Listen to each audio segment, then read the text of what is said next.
하나님의 말씀 봅니다. 하나님의 말씀은 창세기 2장 4절에서 17절 구약성경 2쪽 3쪽에 있습니다.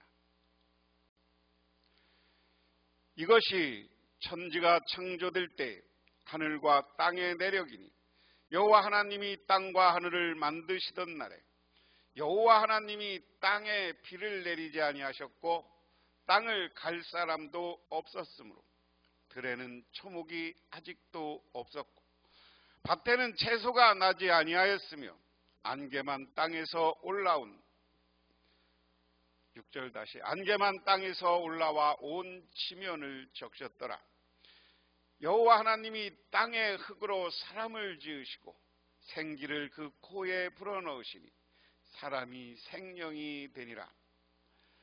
여호와 하나님이 동방의 에덴 동산을 창설하시고 그 지으신 사람을 거기에 두시니라. 여호와 하나님이 그 땅에서 보기에 아름답고 먹기에 좋은 나무가 나게 하시니 동산 가운데 생명나무와 선악을 알게 하는 나무도 있더라. 강이 에덴에서 흘러와 10절 다시 강이 에덴에서 흘러나와 동산을 적시고 거기서부터 갈라져 내 근원이 되었으니 첫째 이름은 비손이라. 금이 있는 하윌라 온 땅을 둘렀으며 그 땅의 금은 순금이요 그곳에서는 베델리엄과 호마도 있으며 둘째 강의 이름은 기온이라. 구스 온 땅을 둘렀고 셋째 강의 이름은 히데겔이라. 아스로 동쪽으로 흘렀으며 넷째 강은 유브라 되더라. 여호와 하나님이 그 사람을 이끌어 에덴 동산에 두어 그것을 경작하게 하며 지키게 하시고 여호와 하나님이 그 사람에게 명하여 이르시되 동산 각종 나무의 열매는 내가 임의로 먹되 선악을 알게 하는 나무 열매를 먹지 말라. 내가 먹는 날에는 반드시 죽으리라 하시니라. 아멘. 2장은 하나님이 세상을 만드셨지만 그것을 경작할 사람이 없었음을 말하고 하나님이 인간을 창조하여 에덴 동산을 경작하게 하셨다라고 설명합니다. 2장은 타락 이전의 상태를 보여주므로 우리는 노동이 탈락의 결과가 아님을 알 수 있습니다. 노동은 오히려 인간 창조의 목적이며 하나님의 창조를 유지시키는 궁극적 행위입니다. 따라서 우리 성도들은 따라서 성도의 노동은 우리를 창조하신 하나님의 뜻에 부합되는 행위입니다. 하나님은 인간을 창조하셨고 그리고 에덴 동산에 두어 쉼을 누리게 하셨습니다. 에덴 동산은 각종 열매가 가득하였고 하나님은 인간이 모든 것을 마음껏 누릴 수 있도록 허락하셨습니다. 더욱 놀라운 것은 하나님이 인간에게 음식을 제공하신 사실입니다. 인간은 자유롭게 먹을 수 있을 뿐만 아니라 풍족하게 먹을 수 있다. 하나님은 인간을 창조하신 후에 인간 스스로 먹을 것을 구하라고 하시지 않고 직접 인간을 돌봄으로 양육하셨다. 창조 이야기가 어떻게 비슷한 이야기가 두 번 반복해서 될까? 그건 우리가 성경을 어떤 과정을 통해서 완성됐는지를 보면 됩니다. 우리가 모세오경이라고 하지만 성경이 맨 처음에 이스라엘 백성들이 출애굽해서 모세가 기록했다라고 이야기합니다. 보통. 근데 모세가 기록했건 안 했건 일정 정도 모세가 기록한 분이 있다고 치고요. 나중에 성경은 어떻게 했냐면 뭐가 있냐면 조상들로부터 구전 그렇게 이야기합니다. 이스라엘의 조상부터 하나님이 천지를 창조하시고 아브라함이 어땠고 뭐가 어땠고 해서 구전 이게 전승됐다는 거예요. 그리고 말로 이어져 낸 이야기 그리고 오늘 이야기한 것처럼 글로 전승되는 이야기 여러 가지 하나님에 대한 이야기다.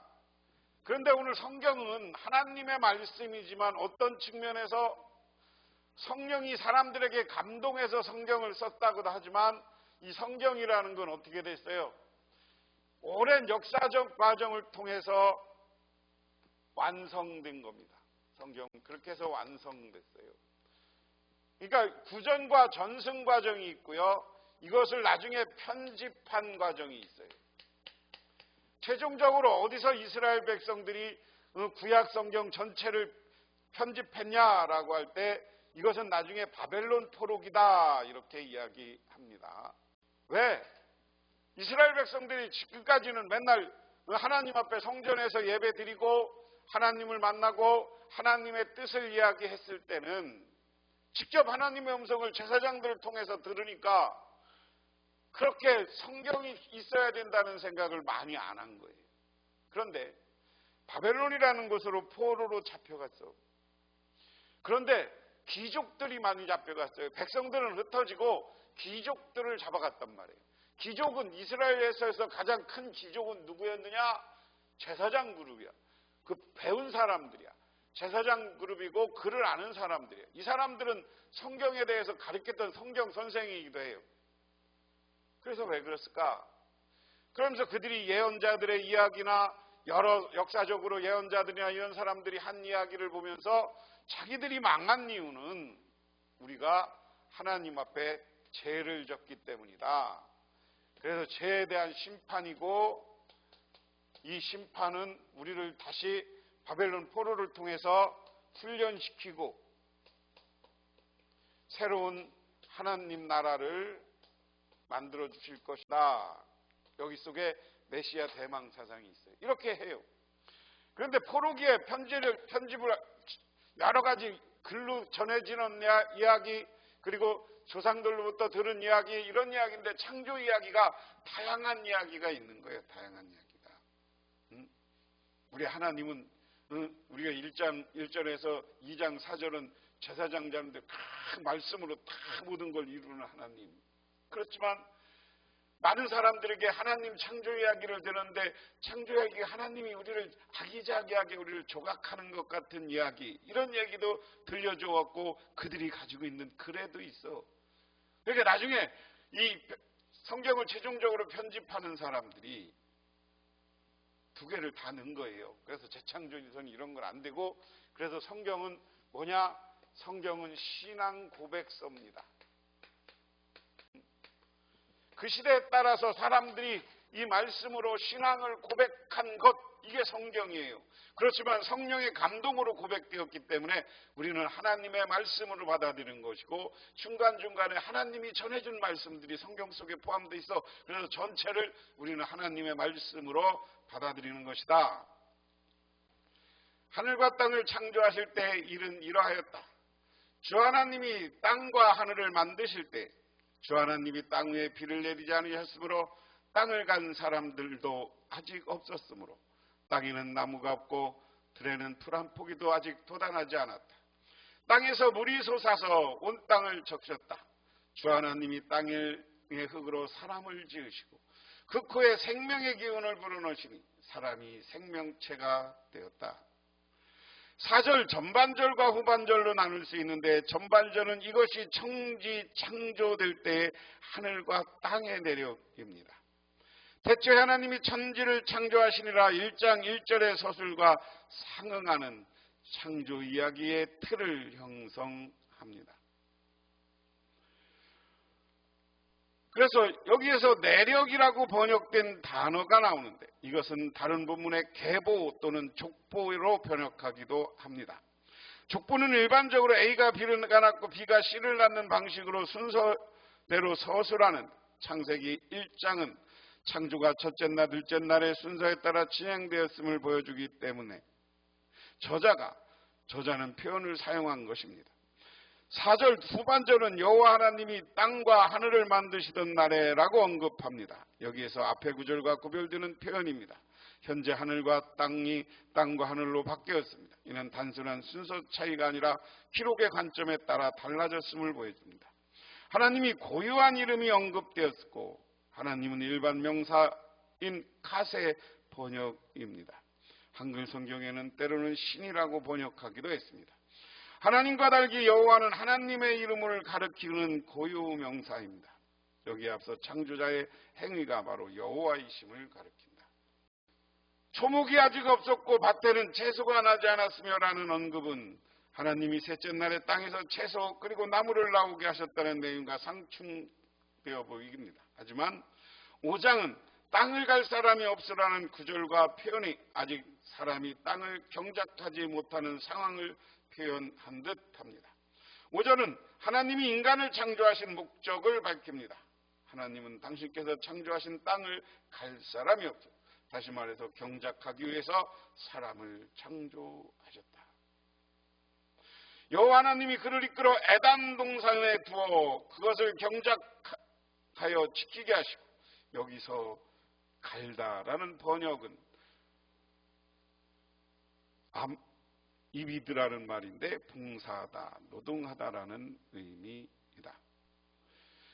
그래서 오늘 여기 4절부터 5장에 하나님이 땅을 창조했는데 사람을 창조한 이유가 뭐라고 나왔어요? 우리는 그냥 1장에서부터는 사람을 귀중하게 창조했는데 오늘 여기에서 사람은 노동, 경작하게 하기 위해서 사람을 창조했다. 이 경작이란 말을 다섯말로 1장의 표현 보면 다스리라라는 거예요. 다스리라는 것은 잘 관리하고 경작하고 해서 다스려야 되는 겁니다. 그리고 여기 사람은 다른 생명 말고 사람에게만 생명, 영을 집어넣어줬다 하는, 그래서 생명체가 되었다. 주 하나님이 동쪽에는 에덴의 동산을 일구시고 지으신 사람을 거기에 두셨다. 주 하나님이 보기에 아름답고 먹기에 좋은 에덴은 온갖 나무를 땅에 자라게 하시고 동산 한가운데 생명나무와 선악과를 알게 하는 나무를 자라게 하셨다. 강한 하가 에덴에서 흘러나 동산을 적시고 에덴을 지나서는 네 줄기로 갈라져 네 강을 이루었다. 첫째 강 이름은 비소는데 금이 나는 하윌리 온 땅을 들어서 흘렀고 그 땅에서 나는 금은 질이 좋았으므로 부들나라는 향료와 홍옥수와 같은 보석도 거기서 나왔다. 둘째 강의 이름은 기온인데 구스온 땅에 돌아서 흘렀고 셋째 강의 이름은 티그리스인데 아시아 동쪽으로 흘렀다. 넷째 강은 유프라테스이다. 이 에덴 동산이 여기쯤 있다고 보는 거예요. 여기가 페르시아만이고 이쪽이 여기가 이스라엘입니다. 자, 여기에서 기손강이 흐르고요. 여기에 비손강이 있습니다. 그리고 여기가 유프라테스, 이게 티그리스 강이 여기 있는 겁니다. 그래서 에덴 동산에서 이렇게 강이 하나 흐르고 아수르를 해서 이쪽 동쪽으로 흐르는 티그리스 강이 있었고 기온 강과 비손 강이 있다. 그래서 에덴 동산의 위치를 지금 여기는 옛날 이집트 페르시아만에서 가는 비옥한 지역이 에덴 동산일 것이다 라고 학자들은 이렇게 이야기합니다. 그래서 8절부터 14절 이야기는 그냥 에덴 동산의 위치, 아까 보인 것처럼 그 정도로 알고요. 그러니까 거기에서 물이 다 흐르기 시작했으니까 에덴 동산은 정말 살만한 곳, 물이 동산에서 네 군데로 물이 흐르니까 얼마나 좋은 곳이에요. 이것은 우리가 잘 생각해 봐야 돼요. 이스라엘 사람들이 광야에서 양을 치면서 살면서 그들은 에덴 동산 이야기를 꾸준히 들었을 것이고 그 강은 이렇게 말라있는 데가 아니라 물이 흐르고 풍족한 곳, 농사가 잘 되는 곳, 이렇게 생각한 겁니다. 그 다음에 주 하나님이 사람을 데려다가 에덴 동산에 두시고 그것을 맡아서 돌보게 하셨다. 그래서 에덴 동산을 사람에게 맡긴 업무, 에덴 동산을 돌보는 거예요. 오늘 이야기 속에서 우리가 에덴 동산뿐만 아니라 하나님이 창조한 이 창조 세계를 우리 사람이 돌보게 했다. 그래서 지난 시간에 얘기한 것처럼 우리가 잘 돌보고 해야 되는데 우리 사람 욕심 때문에 무리하게 땅을 정복했다가 지금 여러 가지 위기가, 어려움이 우리에게 다가오는 것을 잘 오늘 말씀에 비추어 생각해 봐야 돼요. 잘 관리하라고 그랬지, 욕심부려서 파괴하라고 그랬어. 지구가 사람이 파괴하는 것 때문에 지구의 위기, 기후의 위기, 이런 것이 와서 올해 너무 더워서 힘들었잖아요. 또 올 겨울이 엄청 추울 거라고 그래요. 무지하게 더웠다가 무지하게 추웠다가 이게 우리 사람들의 욕심입니다. 그런데 오늘 말씀해 보면 잘 하나님이 창조한 것은 우리가 맡아서 잘 돌봐야 되는 거야. 돌보면 깨지거나 망가지면 안 되는 거지. 그리고 가운데 선악과 선하게 하는 나무를 두셨다 하는 겁니다. 하나님은 우리 사람에게 먹을 것을 풍족히 공급하시되 한 가지 제약을 두십니다. 선악을 알게 하는 나무의 열매는 먹지 말라는 것입니다. 여기에는 엄격한 금지 명령이 있습니다. 그리고 이것을 먹으면 죽는다 라는 이야기예요. 너는 반드시 죽는다. 오늘 말씀을 통해서 우리가 생각할 것은 선악을 알게 하고, 이것은 저는 뭐라고 그냥 선하게 아는 나무, 그 다음에 따먹는 이야기 나오니까 그건 다음 시간이고, 이것은 하나님의 명령을 지키고 순종해야 된다. 오늘 이 시대를 살아가는 우리도 하나님의 명령, 하나님이 우리에게 부탁한 것을 잘 지키고 순종해야 합니다. 그것은 오늘 성경을 통해서는 이 사람이 하나님의 창조 세계를 잘 돌보는 것이고, 우리 가족을 돌보는 것이고, 우리 교회를 돌보는 것, 이게 우리 하나님이 우리에게 맡겨준 거예요. 그런데 우리가 교만해서 마음대로 하나님이 하지 말라는 행동을 하면 그것 때문에 우리가 책망받고 벌받고 하나님 앞에 버려지는 존재가 된다 하는 겁니다. 자, 하나님께서는 남녀를 창조하시고 그들을 에덴 동산에 두십니다. 결혼은 하나님께서 남녀에게 허락한 최초의 제도이며, 남자는 부모를 떠나 그의 아내와 연합하여 한 몸을 이루고 친밀한 관계를 가져야 합니다. 오늘 하나님은 가장 풍성한 에덴 동산을 창조하셨습니다. 그리고 가운데 선악과를 두시고 따져먹지 말라라고 해요. 오늘 에덴 동산과 선악과 이야기 속에서 하나님이 우리에게 준 사명, 에덴 동산을 잘 보듯이 잘 돌봐라. 우리가 이 시대를 살아가는 우리도 세상을 잘 돌봐야 될 줄 믿으시기 바랍니다. 창조 세계 보전이라는 말을 요즘 많이 써요. 창조 세계를 아름답게 보존해야 되는 거예요. 그뿐만 아니라 오늘 하나님이 선악과를 먹지 말라고 하는 하나님의 명령에 순종할 때 우리는 풍성한 축복을 누립니다. 그런데 하나님의 뜻을 떠나서 우상 숭배하고 제멋대로 살다가는 하나님에게 징계받는다는 사실을 깨닫고 하나님으로부터 큰 풍성함을 얻으려면 하나님 앞에 순종하는 저와 여러분이 되기를 주님의 이름으로 축원합니다. 기도합니다. 하나님 아버지 고맙습니다. 오늘도 하나님께서 저희들을 불러주셔서 이렇게 주님의 제단에 나와 기도하며 간구드립니다. 하나님, 우리들 하나님의 뜻을 따라 살게 하시고 하나님의 뜻과 명령을 따라 살아서 하나님이 주는 은혜와 축복을 누리게 하옵소서, 풍성함을 누리게 하옵소서. 예수님 이름 받들어 기도드리옵나이다. 아멘.